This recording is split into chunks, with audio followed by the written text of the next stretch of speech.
Hello, this is a homily for the seventh Sunday of the year, and it follows the same vein from last week, where we're learning about our daily behavior.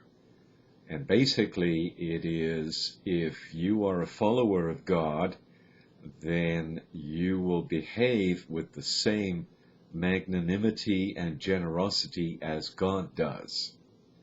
So we learn a lot, first of all, about God himself. God is holy. We also learn that he makes his sun rise on the bad and the good. He pardons all your iniquities. He is merciful and slow to anger and abounding in kindness. So that tells us who God is. Now, why would we even be interested in that?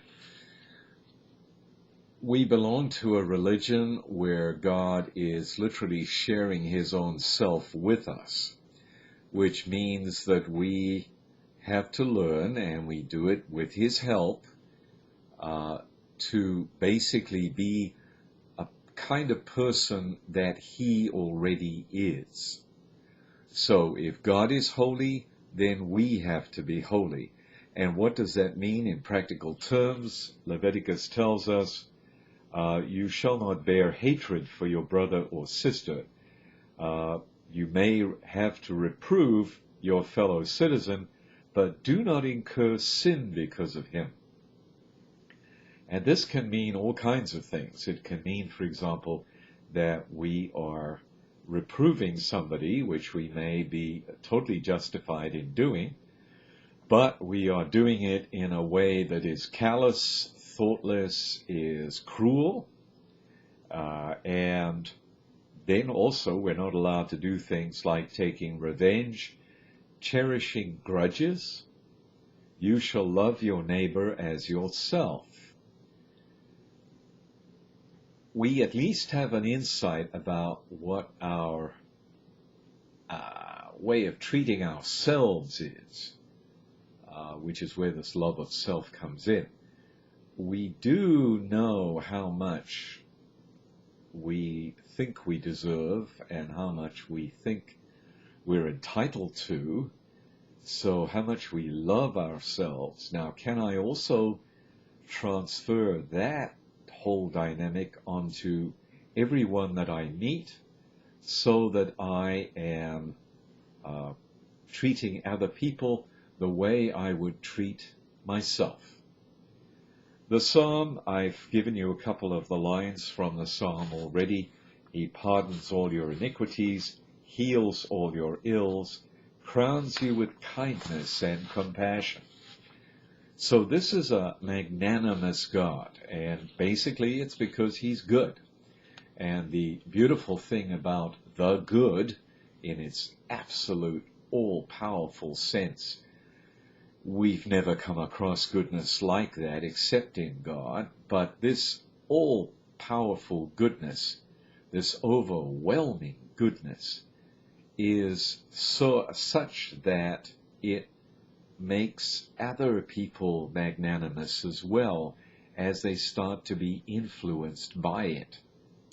In the second reading, we have Paul giving us, if you like, a spirituality for what we've heard so far. And it's very simple. Do you not know that you are a temple of God? In other words, the Spirit of God resides within you. Why would you want to do something bad? Why would you want to lie, or be cruel to somebody else, or be inhospitable? Behind all of this, there is the basic presupposition that we think about each one of our actions. Because we are thinking beings, we don't just lash out, I hope. And because we are thinking beings, we are able to stop ourselves for a fraction of a second and say, well, I'm thinking of doing X, but I know X would be unfair to the other person, unjust to the other person. It would be cruel, nasty, whatever. I'm not going to use those words, and so on and so on. But it's a thinking religion for people who think. We must use the highest powers that we have to live and live properly, and our highest powers are our intelligence and our will. Our intellect lets us know certain things, analyzes certain things. Our wills then choose. Well, I could do that, and that would mean I'm a child of God. If I do that, I am not a child of God. I'm not behaving the way God would behave in the same situation. Lastly, in the piece of Matthew's Gospel that we have today, we have Jesus taking various proverbs, an eye for an eye and a tooth for a tooth, and he says something that is absolutely mind-blowing. I say to you, offer no resistance to one who is evil. When someone strikes you on your right cheek, turn the other one as well. This reminded me of a scene in the movie Gandhi, where Gandhi, who is not a Christian, had taught his followers not to strike back. So when they approached the salt processing works, they literally were beaten down by the guards of the salt works. There was an an unfair tax on salt, and salt in a hot country is incredibly important. And so his followers just kept on walking up to the gate of the salt works, getting beaten down, being taken out of the way, and the next one goes up and gets beaten, and eventually a reporter throws in the line, "Today the British Empire has lost its moral authority." A whole bunch of changes happened because of that action at that salt works on that day. So there is something to this offering no resistance.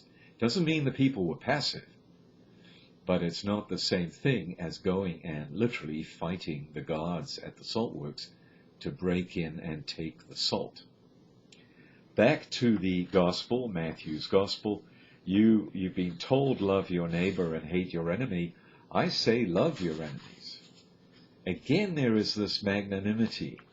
If we are loving, then we're just automatically loving to everybody. If we're only loving to certain categories of people, and he gives explanation there.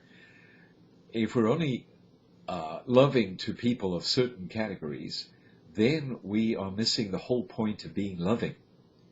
Because just as good God just pours out his goodness on everyone, good and evil alike, rains on the good and the bad, all these different ways of expressing it.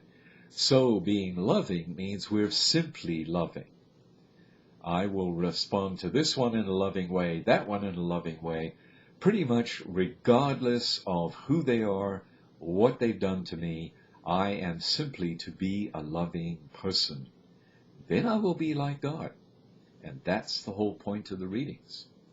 Thank you.